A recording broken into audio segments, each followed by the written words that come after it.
Hola, bienvenidos a un episodio más de Pulso Político Podcast. Yo soy Chema León Lara y el día de hoy me acompaña Luis Maldonado Manzanilla, analista político internacional, además de un gran amigo. Luis, ¿cómo estás? Hola Chema, qué gusto estar contigo. Muchísimas gracias, Luis. Ahora sí una entrevista un poco más larga. Luis, el día de ayer, miércoles, el Departamento de Justicia de los Estados Unidos justo se da en el aniversario o la conmemoración de la independencia de Cuba, 1902. Resulta ser que hacen un señalamiento directo judicial en contra de Raúl Castro. Sí, el cual se inscribe, digamos, como corolario de una serie de dificultades, de problemas que tuvo la isla con los Estados Unidos durante más de 70 años. Así es que no es de extrañar que concluya de esta manera, como una especie de venganza histórica contra la familia Castro, que pues tanta fortuna tuvo para evadir los castigos de los Estados Unidos, para, digamos, irse al bloque opuesto y demás, y ser un dolor de cabeza constante para el país, ¿verdad? Para los Estados Unidos. Una especie de David golpeando a Goliat.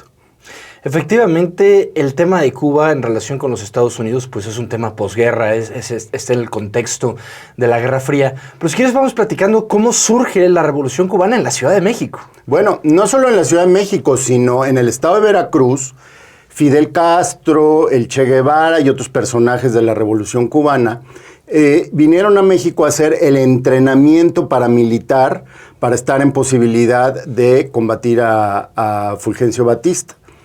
Y Fernando Gutiérrez Barrios, que fue durante decenios el jefe de la inteligencia mexicana, de los servicios de espionaje, de la seguridad interna del país, detectó que había estos grupos haciendo estos ejercicios y entonces los detuvo y al interrogarlos se dio cuenta de que no iban a hacer nada en México, de que su intención era realizar un movimiento libertario en su país y Gutiérrez Barrios simpatizó con ellos. De hecho, el barco Gramna, él les ayudó a conseguirlo, era un barco que estaba con bandera mexicana y demás, y eso generó pues una relación muy intensa de Gutiérrez Barrios con el comandante Fidel Castro. Y marcó pues que México tuvo relación con el inicio de la Revolución Cubana, desde luego. De hecho, es una teoría de conspiración, pero lo he leído ya en diferentes fuentes. Gutiérrez Barrios muere siendo senador de la República en la legislatura que empezó en el año 2000. Así es. No obstante, cuentan que Gutiérrez Barrios, de hecho, decidió ir a morir a Cuba, que sus últimos días los pasó con su amigo Fidel. Bueno, era tal la relación que tenían que el comandante le regaló a Gutiérrez Barrios una casa en La Habana, que pertenece a la familia de Gutiérrez Barrios ahora. Y en efecto era una relación muy estrecha, porque además el sistema priista utilizó esta relación cercana como una especie de vínculo, como un puente, para que el gobierno mexicano tuviese la seguridad, la certeza de que no iba a haber una exportación de movimientos revolucionarios a México, de movimientos que pudieran ser sediciosos en contra del régimen priista. A cambio, pues el Estado mexicano hizo malabares, digamos, retóricos para con la política de la no intervención y la libre autodeterminación de los pueblos, no condenar a Cuba por ser un régimen socialista. A pesar de la insistencia, la presión muy dura de los Estados Unidos y de la Organización de Estados Americanos, México siempre se pudo bandear y mantuvo una relación de cordialidad, de apoyo, de simpatía hacia la Revolución Cubana, sin trasponer ciertos límites que hubiesen sido mal vistos en Washington. Entonces ahí fue un equilibrio diplomático desde muy la Ciudad de hábil, México muy con interesante, Washington, así es. para decir, ok, no me meto directamente a reconocer que es una dictadura, no obstante estamos en buenos términos con los cubanos, que finalmente esos buenos términos siempre estuvieron en buenos términos hasta Fox. Sí, con Fox cambió totalmente la política. Jorge Castañeda, que era el canciller de México en aquellos años, aconsejó al presidente Fox para efecto de que hubiera ya una postura de crítica a la política cubana a partir de la violación sistemática a los derechos humanos. Y entonces pues ahí hubo un enfrentamiento muy, muy fuerte ya con el gobierno cubano directamente.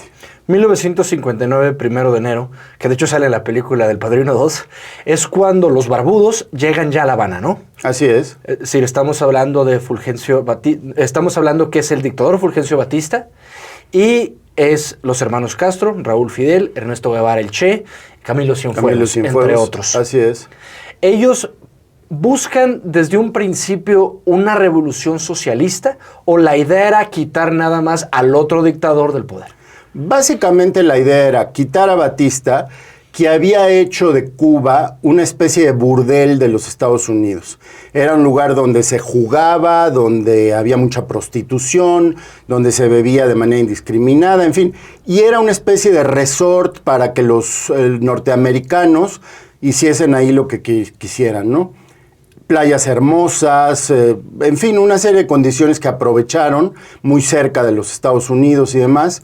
Y entonces la idea principal de Castro era quitar a ese gobierno entreguista, a ese gobierno sumiso y asumir una democracia liberal. La realidad es que Castro nunca planteó antes la idea de un gobierno socialista, pero Eisenhower, que era el presidente, se molestó mucho por el hecho de que se les quitaran privilegios a esos empresarios norteamericanos y entonces comenzó a presionar a Cuba cerrándole todas las puertas de negociación a Fidel Castro. Realmente Cuba se hizo socialista mucho más por Eisenhower que por Fidel Castro. La necesidad política lo llevó pues a irse al bloque contrario, que vio una oportunidad de oro de tener una base, un aliado, un compañero ideológico a unas pocas millas de los Estados Unidos. Esas 90 millas que separan a Cuba de Florida. Entonces los Estados Unidos habían hecho de La Habana como lo que hoy es Las Vegas, por ejemplo. Algo así, pero incluso con desprecio a la población cubana, ¿no? No eran ni tratados como iguales, sino como subordinados. Y pues en La Habana las inversiones norteamericanas pues eran las dueñas y señoras prácticamente de la isla, ¿no? A ver, entonces, Cuba funcionaba a través de Batista como una suerte de protectorado de los Estados Unidos, como lo sigue siendo actualmente Puerto Rico. Así es. Entonces, no formalmente, ¿no? Pero sí a través de, sí, de las prácticas de la actividad cotidiana, sí lo eran. Puerto Rico actualmente es un estado libre asociado de los Estados Unidos. Cuba era un país independiente, pero a través de su dictador, Fulgencio Batista. Entonces, Fidel Castro hace su revolución, como dices, para ser una democracia liberal. Pero Eisenhower empieza a apretar a La Habana porque se perdieron esos privilegios. Sí, incluso ahí está documentado, Fidel Castro busca a través de canales diplomáticos acercarse a Eisenhower, decirle, ayúdame, van a cambiar algunas cosas, pero pues las justas, las propias para que como nación independiente podamos tener un mejor destino, sin dejar de ser capitalistas y sin dejar de respetar la propiedad privada y demás. Pero la tosudez, la cerrazón absoluta del gobierno de los Estados Unidos propició pues la radicalización del gobierno cubano. ¿Y ese momento lo aprovechan los soviéticos o lo aprovecha Castro al buscar a los soviéticos? Ambos, pues Castro no tenía otra salida, digamos, y los soviéticos ven con muy buenos ojos tener un aliado en el corazón de América Latina y muy cerca de los Estados Unidos, desde luego. Ahora, entonces, se da en 1959, empieza la Revolución Cubana. A partir de ese 1 de enero de 1959, a que se instaura la dictadura militar, ¿cuánto tiempo pasa? Bueno, no pasa mucho tiempo. Realmente la práctica, la realpolitik, digamos, de la geopolítica internacional, obliga a Castro inmediatamente a solicitar ayuda de Moscú. Moscú se la da de inmediato y pues la dictadura se consolida de manera muy rápida, prácticamente de manera inmediata. ¿Tú crees que la exportación del sistema soviético que funcionó mejor a lo largo del mundo fue Cuba? Seguramente no. Yo creo que el mejor ejemplo fue la República Democrática de Alemania. Fue donde se alcanzaron los niveles de vida más altos, donde había mucha congruencia ideológica y demás.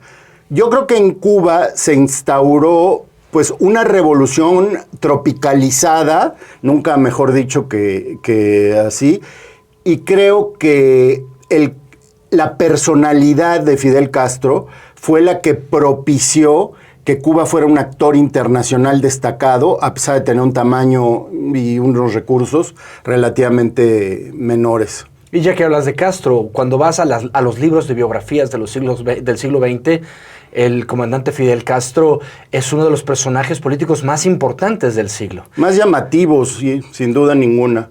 ¿Es cierto que Castro podía hablar 5 horas seguidas y seguía entreteniendo a la gente? Así es. Tenía una personalidad arrolladora, hasta el físico le favorecía, porque era un hombre muy alto, con mucha postura y demás. Y era un gran orador, un gran embaucador, que además tuvo muchísima suerte. La CIA desde Estados Unidos intentó varios atentados que nunca fructificaron. Incluso se compró a uno de sus guardias de seguridad, se le convenció de que matara a Castro, y cuando le apuntó con una metralleta, la metralleta se encasquilló. Hubo espías alemanas que fueron a ver a Castro. La espía que lo iba a envenenar se enamoró perdidamente de él y le confesó todo el plan. En fin, hubo muchos momentos de peligro que hicieron de la vida del comandante Castro pues una figura legendaria y muy apetecida por el público, precisamente por el hecho pues de la visión romántica de que el débil se defendía frente al fuerte, y esto le generaba muchas simpatías. Además de que conquistó, sin duda ninguna, la imaginación revolucionaria de toda una generación o de varias generaciones, ¿no? Que vieron en Cuba una esperanza, un ejemplo de lo que se podía lograr para crear un mundo más justo. Así la realidad los contradijera después. Cuando llega al poder, del lado de Raúl, su hermano, y al poco tiempo se deshace del Che y se deshace de Camilo Cienfuegos. ¿Por qué se deshace de sus principales aliados? Básicamente porque ellos querían hacer cambios más radicales aún de los que hizo Fidel Castro, y querían que el poder fuese más democratizado. Y Fidel Castro se dio cuenta de que la concentración absoluta del poder en su persona era un requisito para poder enfrentar la amenaza de los Estados Unidos y consolidarse hacia el interior de la isla a los grupos que eran disidentes. Le pareció que si ese poder se hubiese repartido, si se hubiese discutido más en cuestiones de gobierno, el poder se hubiera diluido y la efectividad con él. A ver, entonces, yo creo que, más bien, te lo pregunto, ¿el principal reflector internacional que tuvo Castro fue la crisis de los misiles? Bueno, fue un momento que no solo fue un highlight de la historia cubana, sino un momento histórico absoluto, porque fue el momento en el que estuvimos a segundos de que hubiese la Tercera Guerra Mundial con armamento atómico. O sea, de verdad que no sucedió más por casualidad que por haberlo cuidado. En septiembre del año 1962, los aviones que sobrevolaban, los aviones norteamericanos que sobrevolaban la isla de Cuba a muy alta altura, detectaron con fotografías aéreas que se estaban ya emplazando las plataformas de lanzamiento de misiles atómicos en la isla. Entonces, esto alarmó enormemente a McNamara, que era el secretario de la Defensa de los Estados Unidos. Se lo informó de inmediato al presidente Kennedy, y prácticamente toda la actividad del Ejecutivo en aquel país se paralizó para tomar las medidas necesarias a partir de una estrategia de guerra totalmente, ¿no? Entonces, cuando se confirmó que en efecto estaban ya esos cabezales listos para ser armados y apuntados en contra de los Estados Unidos, pues el presidente Kennedy se desquició, de inmediato lanzó amenazas a Khrushchev, empezaron a cruzarse ahí amenazas mutuas y demás, y el presidente Kennedy decidió marcar un límite, digamos, que no debía trasponerse. Señalaron un paralelo en el océano y dijeron, si vienen barcos soviéticos hacia acá para terminar de armar los misiles, pues atacaremos también nosotros al territorio de la Unión Soviética. Entonces, estuvo a punto de desencadenarse ese conflicto. Afortunadamente, Khrushchev, que pensaba que iba a intimidar a Kennedy, porque se había reunido, lo recordarás, un año antes en Viena, y Kennedy ahí había estado, digamos, más dubitativo, menos asertivo, pero en ese momento Kennedy sí se propuso, digamos, llegar hasta las últimas consecuencias, y cuando Khrushchev midió eso, se canceló entonces el proyecto, y se negoció para que todas las partes tuvieran algo que decir a sus respectivos países. Se negoció que los Estados Unidos sacaran misiles de Turquía que apuntaban hacia la Unión Soviética, a cambio de que la Unión Soviética se comprometiera a sacar los misiles de Cuba. Entonces, cuando los Castro finalmente convencen a Moscú, el punto es, no van gratis. Los cubanos les ponen ciertas condiciones y supongo que eso era que sea también una base lista para poder atacar a los Estados Unidos. Así es.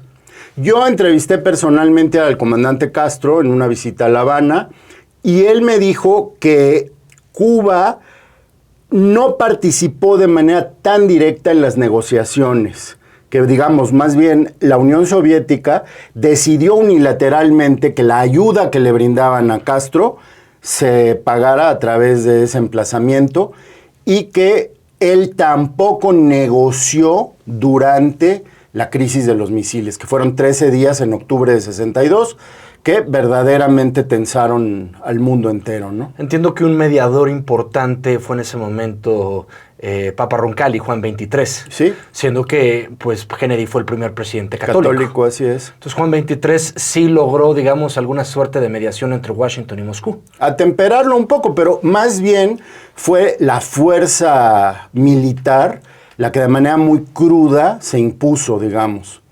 O sea, en el cálculo, la retórica de la Unión Soviética es, tenemos tantos misiles atómicos como los Estados Unidos. Eso era lo que la propaganda, digamos, en la Guerra Fría refería, pero hay constancia de que los Estados Unidos tenían 2 o 3 veces más misiles que la Unión Soviética. Entonces, cuando Khrushchev vio que sí podía haber una conflagración y que perderían, aunque las pérdidas hubiesen sido generales para todos, entonces se echó para atrás. Porque se veía una destrucción masiva del mundo entero. Absolutamente. Ahora, Luis, ¿es en esa misma época donde se hace el embargo o es previo o posterior? Es previo el embargo que hace Kennedy contra Cuba. Y lo hace porque se da cuenta de las simpatías que había despertado ya Fidel Castro en todas las juventudes de América Latina. De hecho, del mundo, Fidel Castro era un personaje mundial que, pues, con su discurso libertario, con su discurso igualitario, con esa especie de utopía que él sabía vender, pues había conquistado la imaginación y el corazón de gente por todo el mundo. Entonces se dio cuenta de que un ataque militar directo, pues, hubiera tenido malas consecuencias para los Estados Unidos y para la política global en general, porque hubiera parecido como un abuso del más poderoso contra el más débil. Entonces decidió que el bloqueo económico era una manera adecuada de estrangular sin que hubiera una violencia innecesaria. A ver, el embargo siempre fue interpretado por el régimen cubano como lo peor que los había hecho el imperio yanqui. No obstante, el embargo era con Estados Unidos, no con el resto del mundo. Pero sí lo siguieron utilizando y creo que hasta la fecha como una forma de justificar por qué los Estados Unidos son los malos. Bueno, hay que decirlo, el régimen económico de la isla desde los inicios fue un fracaso rotundo. En todas las iniciativas que tuvo el gobierno, por ejemplo, en las granjas agrícolas, las agropecuarias, el desarrollo pesquero, en todo lo que incursionó el gobierno cubano, fue especialmente desafortunado. Un rotundo fracaso económico que no se notó tanto porque la Unión Soviética proveía de alimentos, de maquinaria, de automóviles, de todo tipo de satisfactores, y eso mantenía un nivel más o menos aceptable, porque la cuestión económica en Cuba, desde el que el Che Guevara fue ministro de Economía, era un fracaso rotundo, ¿no? Eran cosas ilógicas que contravenían las leyes del mercado, que sabes que son todavía más exactas que las de la física. A ver, sí, pues sí es cierto, Ernesto Guevara era médico y lo pusieron como ministro de Economía de Cuba. Sí, haciendo puras cosas absolutamente irreales que, pues por supuesto, concluyeron en un fracaso estrepitoso. Ahora, en el contexto del embargo, Kennedy fumaba muchos habanos. Sí. ¿Cómo hizo para hacerse de habanos una vez que empezó el embargo? No, de hecho, él mandó a un enviado personal para que en las tiendas de La Habana comprase la mayor cantidad posible de puros, los guardó en sus humidificadores y al otro día decretó el embargo, porque sí no estaba dispuesto a dejar de fumarlos tampoco. O sea, que sí se hizo de lo suyo para posteridad. Por cierto, se acaba de vender un humidificador de Kennedy, el que tenía en la Casa Blanca, lo compró Schwarzenegger en una subasta y pagó por él más de $300,000. Es una pieza de Son museo. piezas para los fetichistas históricos, así es. Exactamente. Luego llegamos al 68 en México. ¿Tuvieron algo que ver los cubanos con los movimientos estudiantiles en el Politécnico Nacional y en la UNAM? Formalmente no, nunca, a pesar de que había, digamos, el rumor de que Cuba estaba participando, de que mandaba dinero, de que mandaba armas.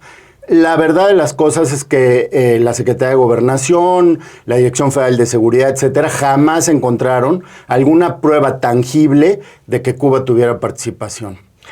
Pero la Unión Soviética seguramente sí. Sí hubo armas soviéticas involucradas en el movimiento, eso sí está documentado, pero no en una proporción alarmante, ni se detectó que hubiese, digamos, mucho dinero del extranjero involucrado en el movimiento. Sí fue un discurso oficial, pero que obedecía mucho más a la paranoia de la lógica de la Guerra Fría que a la realidad. Porque también en el 68 hubo movimiento estudiantil en Francia, por ejemplo. Sí. ¿También tenían estas mismas ideas socialistas los jóvenes franceses? Sí, en general sí. Y para todos esos jóvenes, Fidel Castro era un faro, era un ejemplo, era una esperanza a la que asirse. Si nos vamos más décadas hacia adelante, ese famoso sueño que tuvo Castro de poder exportar la revolución cubana llega con el petróleo, digo Chávez, y finalmente se puede exportar al resto de Hispanoamérica. Bueno, ya había habido, digamos, intentos de hacerlo en África. Recordarás que en Angola hubo movimientos que fueron tutelados con militares cubanos involucrados y demás. Había tropas, hubo en muchas partes de la América Latina presencia de estrategas cubanos que en efecto asesoraban a grupos paramilitares y hasta grupos terroristas, en fin. Este movimiento nunca cesó, pero no hubo efectividad en ninguno de los intentos que hizo Cuba por exportarlo. Yo creo que el mayor triunfo de la Revolución Cubana fue el aspecto ideológico. O sea, la resonancia que tuvo, el discurso castrista, pues es imparable, ¿no? De hecho, creo que hoy día hay mucha gente que sigue viendo a Fidel Castro como un héroe, como un líder y como alguien que ideológicamente marca un sendero positivo. Platícame un poco más de esta entrevista que le hiciste directamente a Fidel Castro. ¿Qué más platicaste con él? Bueno, te diré que platicar es una palabra un poco ambiciosa porque la personalidad de él no permitía, digamos, un diálogo. Era un hombre que era generoso, pues, desde luego muy carismático, pero la verdad es que cuando lo entrevisté precisamente para un libro que hice del presidente Kennedy y hablando de los 13 días, él pues hablaba y hablaba sin parar, digamos, era una máquina de convencer, era como una especie de Narciso de la política. Ya ves que la figura mitológica de Narciso se ve en el espejo y se enamora de sí mismo. Yo creo que Fidel Castro cuando hablaba creía lo que decía, a pesar de que era una mitomanía, ¿no? A pesar de que era, digamos, un conjunto de verdades a medias, sabía articular las cosas de tal manera que entusiasmaba mucho a la gente.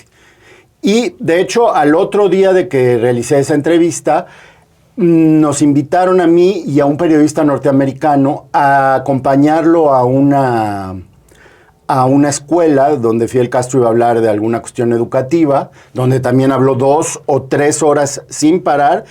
Y la verdad de las cosas es que para mí sí fue muy emocionante que a pesar de que no compartía yo ideológicamente con él los postulados, ver la reacción de la gente, porque genuinamente en Cuba lo querían mucho.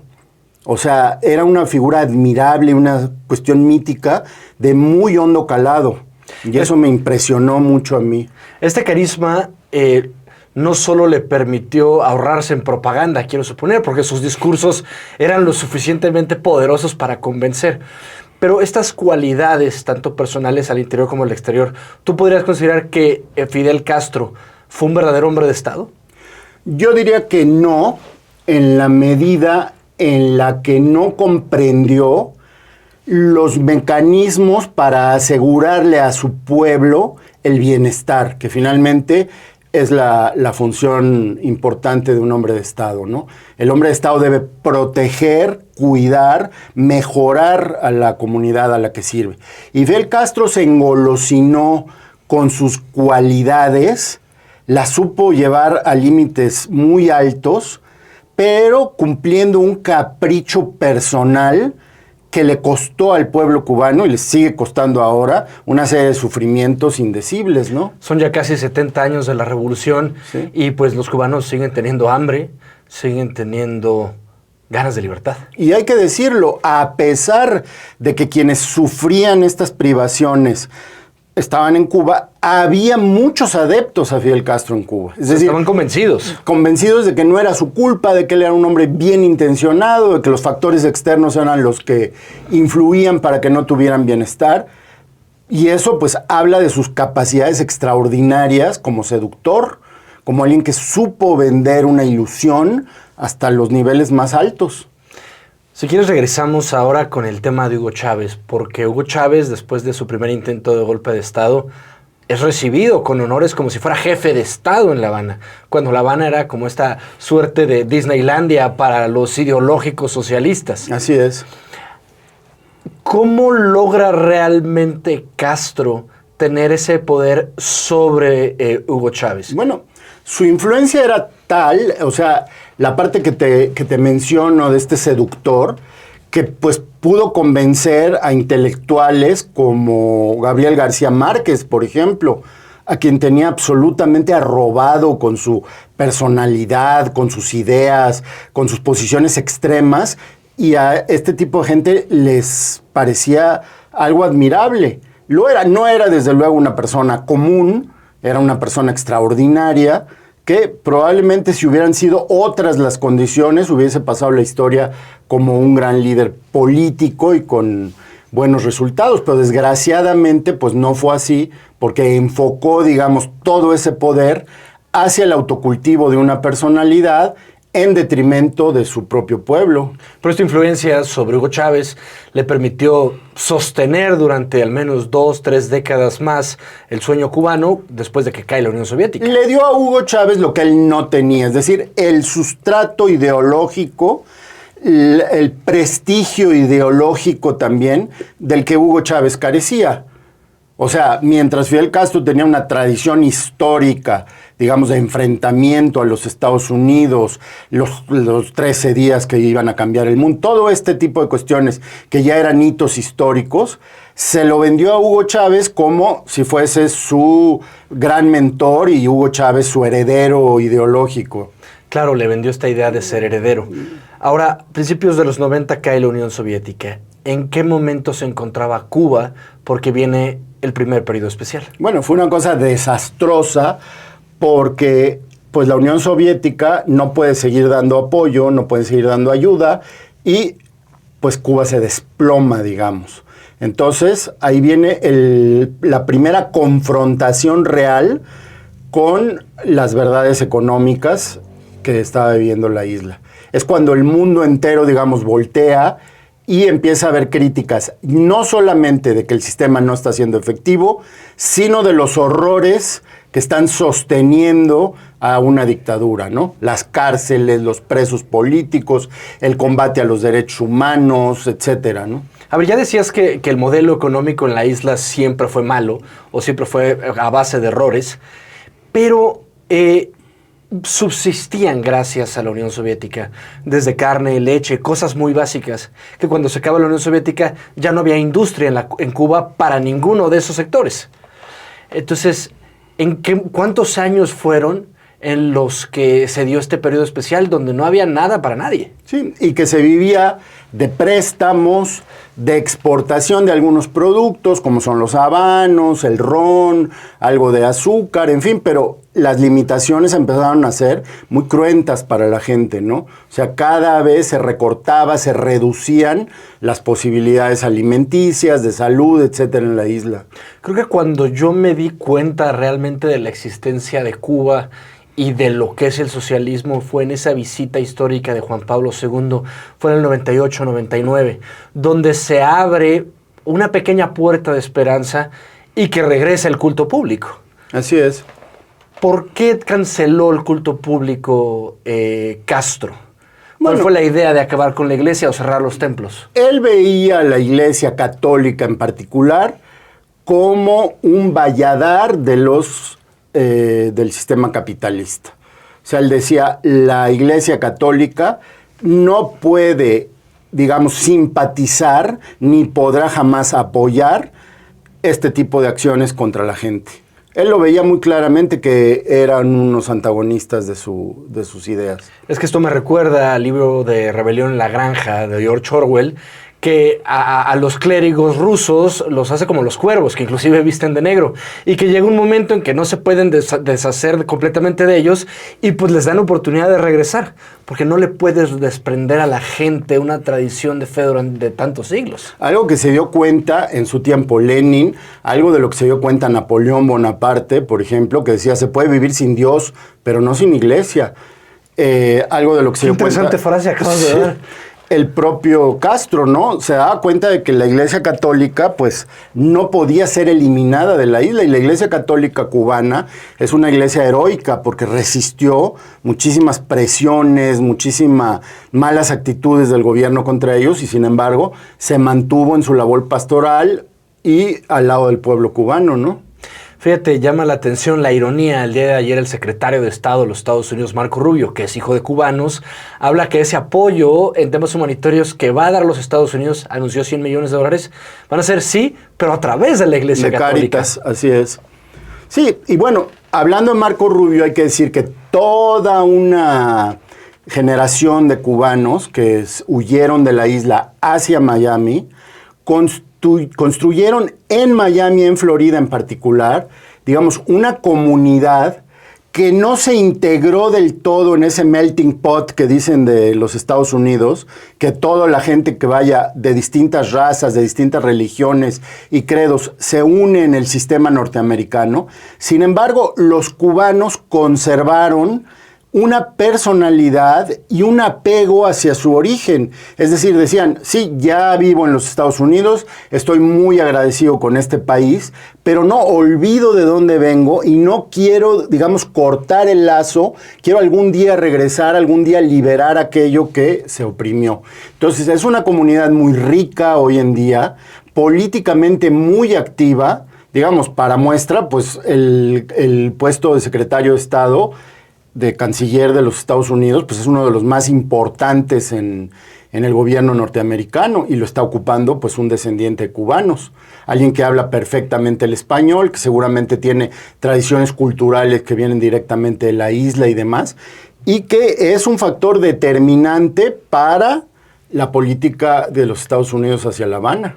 Porque, si no mal recuerdo, creo que es el año 2015, en este primer acercamiento con entonces Raúl Castro y el presidente Obama, los cubanos de Miami estaban en contra, porque se veía como una suerte de amnistía para los Castro, si se había esta relación. Sí, los cubanos de Miami estaban en contra de las políticas de Obama. Se veía como una transición lenta, ¿no? Como que iba a ser una transición no abrupta, sino algo suave, que le permitiera a los Castro conservar privilegios, asegurarse de no tener problemas legales, etcétera. O sea, algo que no les complacía a los cubanos, que han tenido, pues digamos, la obsesión de la recuperación integral de Cuba, pero sin el castrismo. Y qué bueno que hablamos de la comunidad cubana en Miami, en la Florida.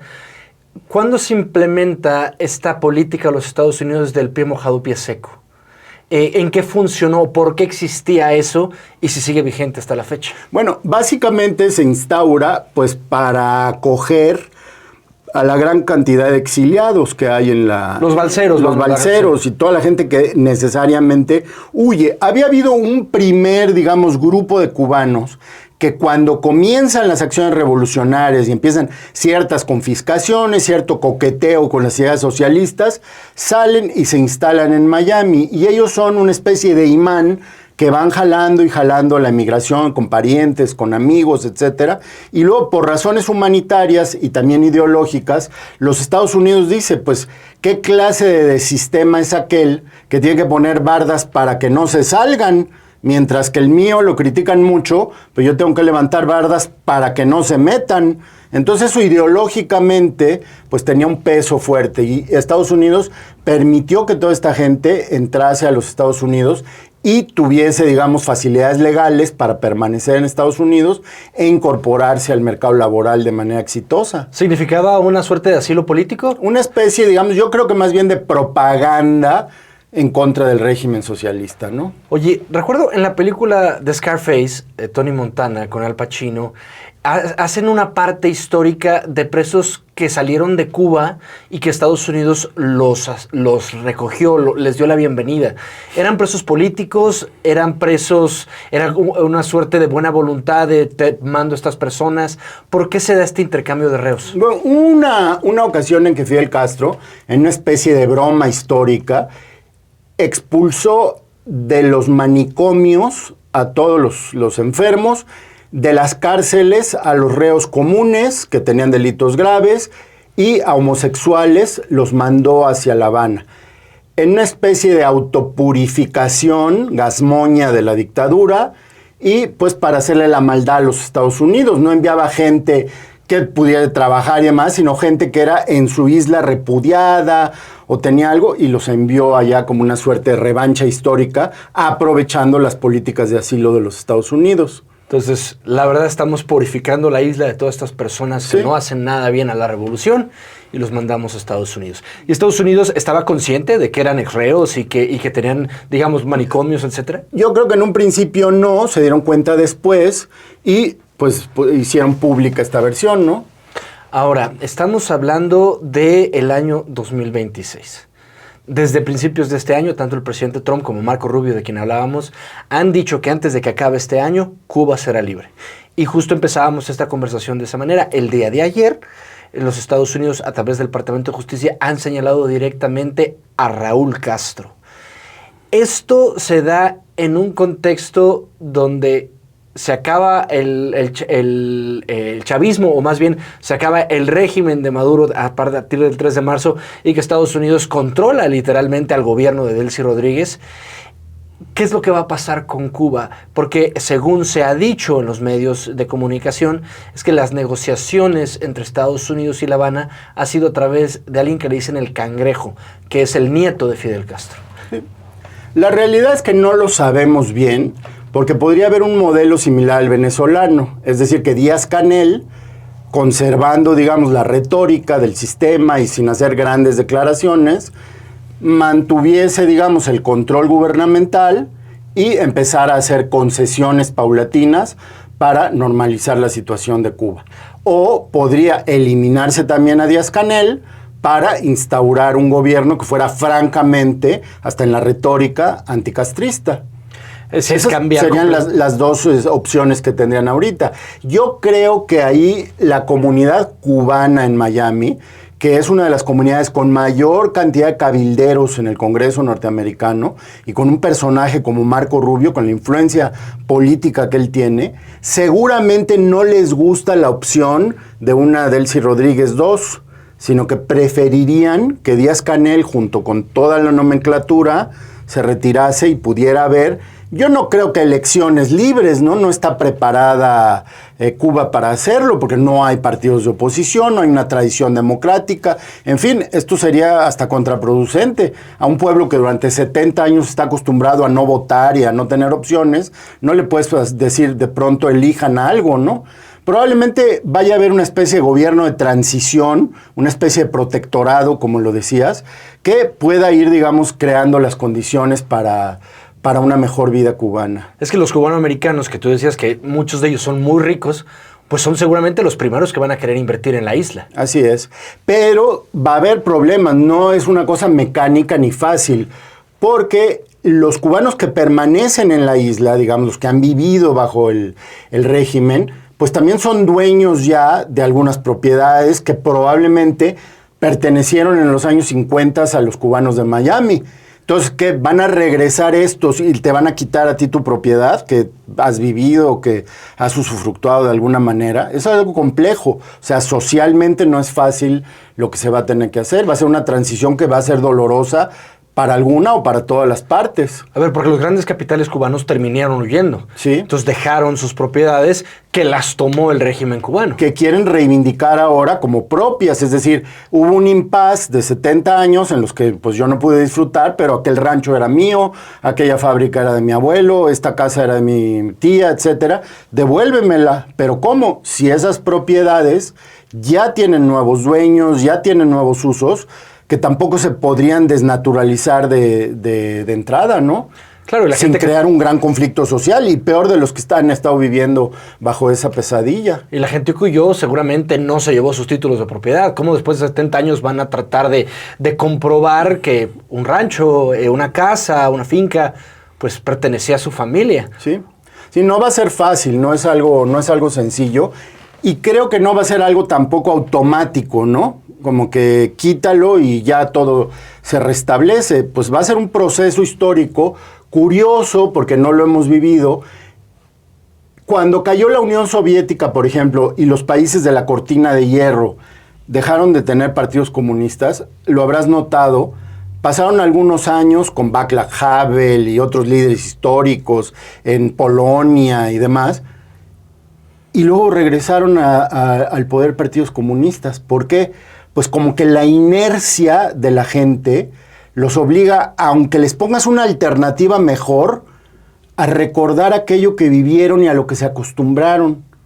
Y entonces hubo esa oscilación de libertad, regreso a partidos como los que los oprimían, para después ya lentamente recuperar las formas democráticas más tradicionales. Entonces, eso da idea de que en La Habana puede pasar algo similar. Puede haber, digamos, una transición que en la medida en que sea suave, pues permitirá que sea más rápida y mejor. Estamos hablando que eso puede tomar meses, décadas, pero finalmente habría oportunidad de que los cubanos tengan propiedad privada y que se acaben, o más bien adquieran esos derechos que en algún momento perdieron. Libertad de expresión, libertad de asociación, libertad de prensa. Es decir, hay tantas cosas que los cubanos perdieron y que quizás las generaciones de hoy en día, que ya tienen más acceso a Internet y a otras cosas que la isla se ha abierto poco a poco, pues el discurso socialista ya es algo completamente fuera de la realidad para los cubanos, digamos, de mi edad. Y sin embargo, esas formas sociales suelen pervivir, ¿no? Dicen, pues todos en el fondo somos priistas, ¿no? Los mexicanos. O sea, así hablemos en contra de un sistema o tengamos anhelos democráticos, hay una especie de genética política que nos ha acostumbrado a ciertas formas que tendemos a seguir inercialmente. Por eso creo que va a ser una transición lenta, una transición que puede ser hasta contradictoria en ciertos momentos, pero que sin duda irá llevando al pueblo cubano a un destino que merece, que es mejor desde luego que el que tienen ahora. Y te quiero decir algo, si en algo la revolución cubana fue acertada, es en materia educativa. Ante las carencias económicas, ante la imposibilidad de ofrecerte un empleo bien pagado, un mercado bien surtido, los cubanos tuvieron en cambio la opción de prepararse en universidades, y hay espléndidos médicos, espléndidos profesionistas, técnicos, que acumulan posgrados, maestrías, doctorados, postdoctorados, y que sin embargo hacen las tareas más viles, ¿no? Son barrenderos o manejan un taxi, o en fin. Y esto, cuando las condiciones económicas del sistema cambien, puede traer a Cuba una inmensa prosperidad.